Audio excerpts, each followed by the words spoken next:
La semina dei bulbi va fatta in un periodo che varia da giugno a settembre. Per effettuare un impianto vanno utilizzati dei bulbi sani che hanno delle dimensioni intorno ai 2,5 cm, 3 cm, in modo che possano fornire già una buona fioritura dal primo anno di impianto.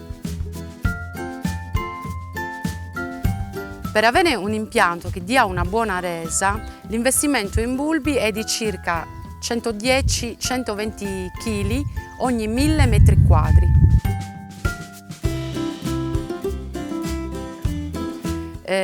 I bulbi vanno sistemati a una profondità di 15-20 cm, a una distanza fra un bulbo e l'altro di circa 10-15 cm e la distanza fra le file deve essere minimo di 45 cm, però varia a seconda della tecnica che si vuole utilizzare per il controllo delle infestanti.